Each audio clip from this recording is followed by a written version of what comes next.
Good afternoon students. आज हम final revision देंगे अपने इस चैप्टर का which is periodic classification of elements. तो जब हमने ये चैप्टर स्टार्ट किया था मैंने आपको बोला था कि अगर हम किसी शॉप में जाएंगे तो हम देखते हैं वहाँ पे हर एक चीज़ जो है अपनी अपनी जगह पे होती है, मतलब ऑर्गेनाइज्ड मैनर में होती है। अगर केओस होगा, अगर सारी चीज़ें एक साथ ही रखी होंगी और कस्टमर आएगा और फॉर एग्जांपल आप मान लीजिए कि वो बाथिंग सोप चाहिए उसको और उसको बाथिंग सोप नहीं मिल रहा है, उसको शावर जेल मिल रहा है या उसको कोई दाल मिल रही है, कोई शुगर मिल रहा है वहाँ से, तो शॉपकीपर भी कंफ्यूज हो जाएगा और कस्टमर को भी अच्छा नहीं लगेगा ऐसी शॉप पे जाना। तो शॉपकीपर इस केओस से बचने के लिए, ताकि जब कस्टमर्स आए या रश हो कस्टमर्स का और हर एक चीज़ वो हिसाब से उठाकर कस्टमर को दे सके, तो वो क्या करता है, ऑर्गेनाइज करता है चीज़ों को, है ना। अपनी शॉप में जब भी हम शॉप में जाते हैं तो हम देखते हैं हर एक चीज़ ऑर्गेनाइज्ड मैनर में होती है। हर एक चीज़ के लिए हर एक आइटम के लिए अपना अपना एक शेल्फ रखा हुआ होता है, ठीक है। तो ऐसे ही जो मतलब हम देखते हैं कि जो हमारे एलिमेंट्स हैं, साइंटिस्ट को भी लगा कि मतलब कई सारे अटेम्प्ट्स किए कि नहीं, हमें अपने एलिमेंट्स जो है उनको भी किसी ना किसी तरह से क्लासिफाई करना चाहिए, उनकी ग्रुपिंग करनी चाहिए कि कौन सा मेटल है कौन सा नॉन मेटल है, ये देखना चाहिए ताकि उनको भी काम करने में आसानी हो उन एलिमेंट्स के साथ में। सो यही बेस रहा कि हर एक एलिमेंट जो है उसको एक स्पेसिफिक जगह मिले, उसको अपना एक प्लेस मिले, और वो प्लेस कहाँ पे मिलेगा उसको, पीरियोडिक टेबल में, ठीक है। सो सबसे पहले जिन्होंने इस काम को चूज किया, जिन्होंने पहला कदम बढ़ाया इस काम के लिए, वो थे हमारे डॉबर्नियर साहब, ठीक है। So in the year 1817 John Wolfgang Daubernier, a German chemist, tried to arrange the elements with similar properties into groups. तो उन्होंने क्या किया काम, उन्होंने सोचा कि मैं जिन एलिमेंट्स की प्रॉपर्टीज सिमिलर है, एक जैसे हैं, मिलते जुलते हैं, उनको मैं क्या करूँगा, उनको मैं एक ही ग्रुप में डाल दूंगा, ठीक है। मतलब कि उनको अलग अलग नहीं रखेंगे, उनको एक ही ग्रुप में डाल देंगे हम, ठीक है। जैसे अच्छा, वो हम आगे देखेंगे जब हम पीरियोडिक टेबल को देखेंगे तब। तो उन्होंने सोचा कि ये जो है हमारे एलिमेंट्स जिनकी प्रॉपर्टी सेम है उनको मैं एक ही ग्रुप में डालूंगा। तो उस ग्रुप में जिसमें कि 3 एलिमेंट थे उसका नाम क्या रखा गया, डॉबर्नियर ट्रायड, ठीक है। क्या नाम रखा गया, डॉबर्नियर ट्रायड नाम रखा, क्योंकि उसमें 3 ही एलिमेंट्स थे, ठीक है। So Dobereiner triads were written in the order of increasing atomic masses. और उसको कैसे अरेंज किया था उन्होंने इंक्रीजिंग एटॉमिक मास पे उन्होंने उसको अरेंज किया था, किस पे, एटॉमिक मास पे, ठीक है।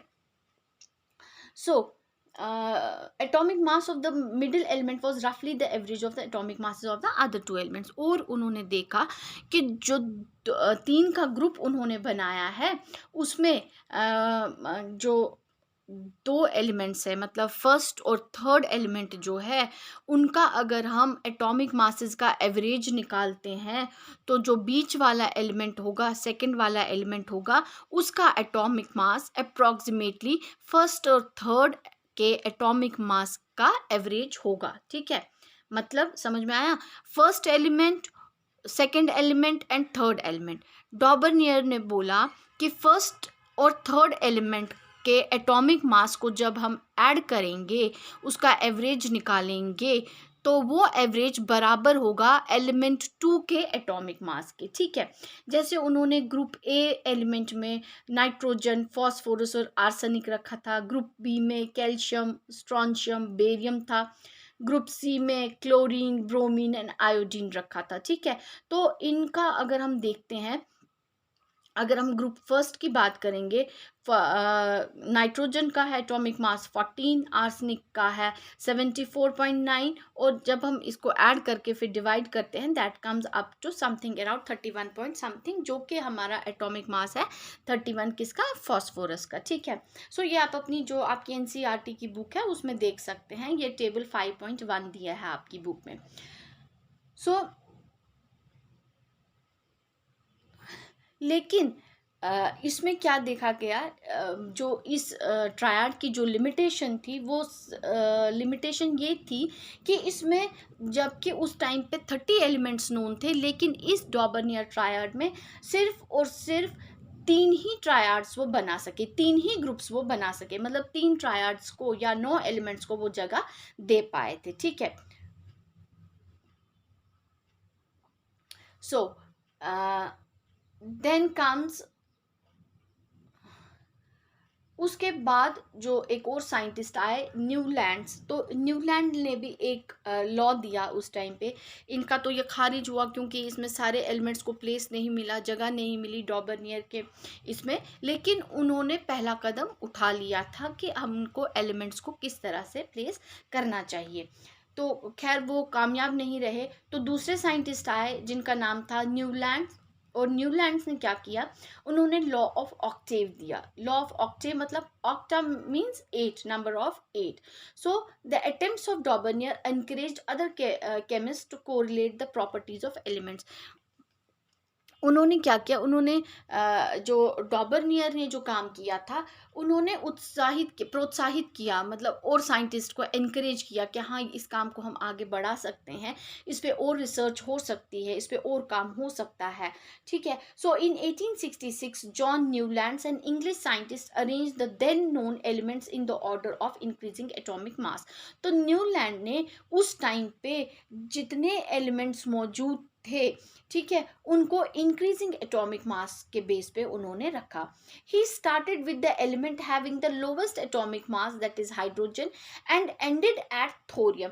तो उस टाइम पे जितने एलिमेंट्स थे उन्होंने हाइड्रोजन से स्टार्ट किया था और एंड कहाँ पे किया था, उन्होंने थोरियम पे उन्होंने एंड कर दिया था, ठीक है। So he started with the element having the lowest atomic mass and ended at thorium which was the 56th element। और उस टाइम पे वो कितने एलिमेंट्स पता थे, 56 एलिमेंट्स पता थे हमारे को, ठीक है। सो स्टार्ट किया था उन्होंने हाइड्रोजन से और एंड किया था थोरियम पे उस टाइम पे उन्होंने, ठीक। So he compared this to the octaves found in music, therefore he called it the law of octaves। तो उन्होंने क्या किया, उन्होंने कहा जैसे म्यूजिक के नोट्स हमारे होते हैं, स्वर जो होते हैं, सुर जो होते हैं, सॉरी स्वर कुछ और है, सुर जो होते हैं वो कितने हमारे पास 7 है, जैसे सा रे गा मा पा धा नी, ठीक है, 7 है। और उन्होंने कहा कि ये जो सुर है, मतलब ये जो 7 सुर हैं, तो जैसे 8वां फिर से पहला वाला आ जाता है, सा आ जाता है, सा रे गा मा पा धा नी और सा, ठीक है। तो उन्होंने कहा बिल्कुल ऐसे ही जो फर्स्ट एलिमेंट है और फिर जो 8th एलिमेंट है उनकी प्रॉपर्टीज जो है सेम होती हैं, ठीक है, लगभग सेम होती है, एग्जैक्टली सेम नहीं है पर लगभग सेम ही रहती है इनकी। और इसी चीज को क्या बोला गया, लॉ ऑफ ऑक्टेव्स बोला गया। It is known as Newlands law of octaves. इसको किस नाम से जाना जाता है, न्यूलैंड्स लॉ ऑफ ऑक्टेव्स के नाम से जाना जाता है। In Newlands octaves the properties of lithium and sodium were found to be the same. और ये देखा गया कि लिथियम और जो सोडियम है इनकी प्रॉपर्टी लगभग सेम ही थी, ठीक है। So the property of lithium and sodium were found to be the same. Sodium is the 8th element, तब की मैं बात कर रही हूँ। Sodium is the 8th element after this sodium is the 8th element after lithium। Sodium जो है lithium से 8वां एलिमेंट है, ठीक है।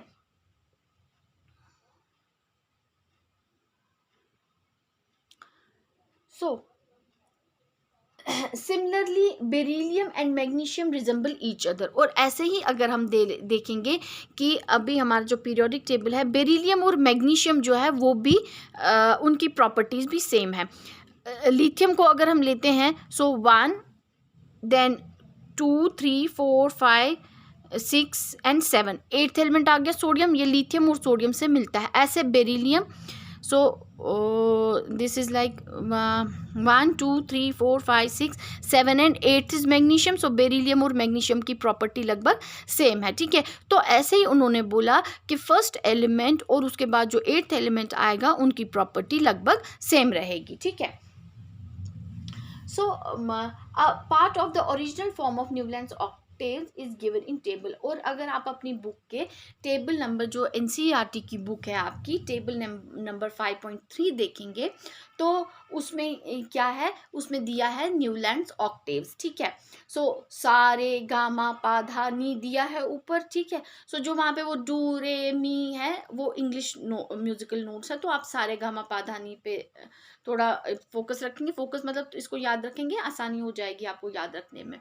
सो इसको क्या बोला गया, न्यूलैंड्स ऑक्टेव्स बोला गया इनको, ठीक है। So it was found that the law of octaves was applicable only up to calcium, लेकिन ये देखा गया कि ये जो न्यूलैंड लॉ है ये सिर्फ और सिर्फ कैल्शियम तक ही एप्लीकेबल है, उसके बाद ये एलिमेंट्स पे काम नहीं कर रहा है। It was found that law of octaves was applicable only up to calcium, as after calcium every eighth element did not possess property similar to that of the first. Calcium के बाद जो भी एलिमेंट आ रहा है उसकी property वैसी नहीं है कि जो उससे पहला वाला एलिमेंट हो। मतलब जैसे हमने बोला taking lithium as first element, sodium eighth element है तो उनकी प्रॉपर्टी सेम है, लेकिन कैल्शियम के बाद ये जो लॉ ऑफ ऑक्टेव है ये फॉलो नहीं हो रहा था। It was assumed by Newlands that only 56 elements existed in nature and no more elements would be discovered in the future। तो उस टाइम पे सिर्फ और सिर्फ 56 एलिमेंट्स ही प्रेजेंट थे नेचर में, और मतलब उन्होंने इन्हीं 56 को पीरियोडिक टेबल में जगह दी या टेबल में जगह दी, और ये नहीं सोचा कि शायद और भी एलिमेंट्स नेचर में प्रेजेंट हो सकते हैं और शायद वो आगे जाके डिस्कवर हो सकते हैं, तो शायद उनकी जगह रखनी चाहिए या उनको कहाँ पे प्लेस मिलनी चाहिए। उन्होंने सिर्फ इन 56 का एक टेबल बनाया, लेकिन ये टेबल जो है कैल्शियम तक चला। कैल्शियम के बाद देखा गया कि जो प्रॉपर्टीज़ है, जो लॉ ऑफ ऑक्टेव्स है वो टेबल वो फॉलो नहीं कर रहा है। अब लॉ ऑफ ऑक्टेव्स क्या है, लॉ ऑफ ऑक्टेव है फर्स्ट और eight, every first and eight element has approximately same properties, उनकी जो लगभग प्रॉपर्टीज है वो सेम ही हैं, ठीक है।